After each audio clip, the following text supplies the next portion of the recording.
Okay, so we're going to dive into one of the most famous stories ever told, the Tree of Knowledge, but probably from an angle you haven't really thought about before. Forget the idea that this was just some kind of trap. We're going to explore this as a really profound statement about power, about ownership, and, the very nature of our relationship with God. So let's just get right to it. The question that has bugged people for, well, forever.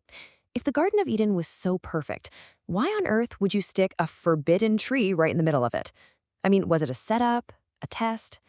Well, the source material we're digging into has a pretty fascinating answer. But to really get it, we've got to back up a little and look at the job humanity was given in the first place. See, to really get the point of the tree, you have to understand the job description, so to speak, that humanity was given. It's a detail that's so easy to miss, but for the perspective we're looking at, it is the most important piece of the whole puzzle.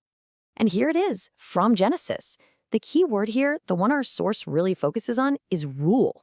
Think about that. Humanity wasn't just made to, chill in a perfect garden. No, they were appointed to govern it, to be the authority, the stewards, with complete dominion over absolutely everything. Just try to wrap your head around the scale of that responsibility. Adam was, for all intents and purposes, the king of the entire planet. Every single plant, every animal, the whole ecosystem, it was all put under his care, his command. That is a staggering amount of trust and power to hand over to someone. And this is where the tension really builds. You have all this power, all this authority, and it's all balanced on one single restriction. Not some long, complicated list of laws, just one simple rule, a do not touch sign, essentially. And that right there sets the stage for everything that's about to happen. So that begs the question, right? Why even have a rule? What was the real point of this one forbidden tree? And this is where the source we're looking at offers a really powerful way to reframe how we see it. Okay, so here's the absolute key. The tree wasn't some random pop quiz on obedience. It was a physical, always there boundary marker. It's kind of like a sign on a huge, beautiful estate that says, managed by Adam, but owned by God. Its whole job was to be this constant visual reminder of who was the ultimate boss. And this really breaks down the different layers of what that reminder was all about. It was there so Adam would always acknowledge God's ultimate ownership. So he'd remember that even though he was the ruler, he was also a creation himself. And that was super important, right? Because it was meant to make sure he ruled with love, not like some power-hungry tyrant. It was all about keeping that relationship between the creator and the creation in perfect harmony. All right, so if the tree was this reminder of who the real owner was, then the temptation was a direct attack on that very idea. And the source we're looking at has this fascinating breakdown of how the temptation actually worked. It suggests there's this three-part pattern that is, well, foundational to pretty much the entire human experience. Okay, now this is where things get really interesting.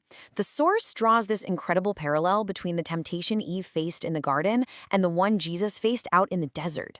Just look at this. Eve saw the fruit was good for food. That's the lust of the flesh, right? Just like the temptation to turn stones into bread.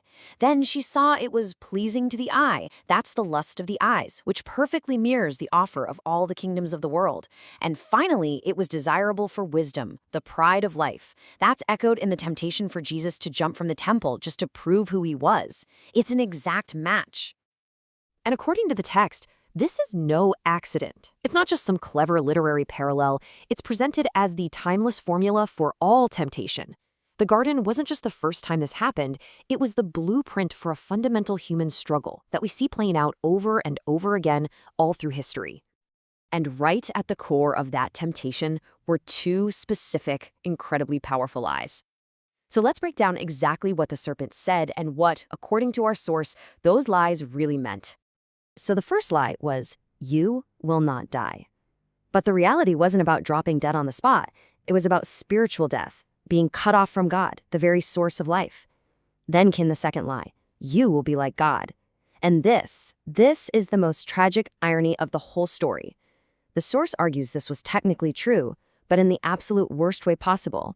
It meant you would become your own God, and that's not a promotion. It's a curse. And that brings us right to the ultimate consequence of that choice.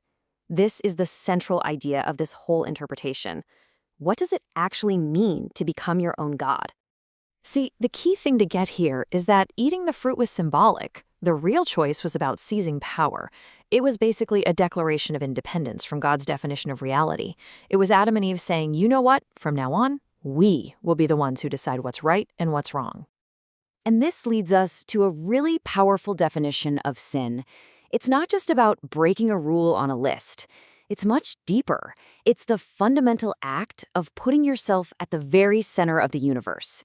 It's making my thoughts, my desires, my happiness, the ultimate judge and the final authority. So here's the bottom line. The original sin wasn't about eating a piece of fruit. It was about that internal declaration, I will be the master of my own life. It was the moment the steward decided he was now the owner. And that leaves us with a pretty heavy question to think about, doesn't it? The story frames this choice not as a triumph, but as a total catastrophe. And it kind of asks us to think about why. If we, as people, as societies, decide that we're the ones who get to define our own good and evil, completely separate from any higher authority, what are the ultimate consequences of that?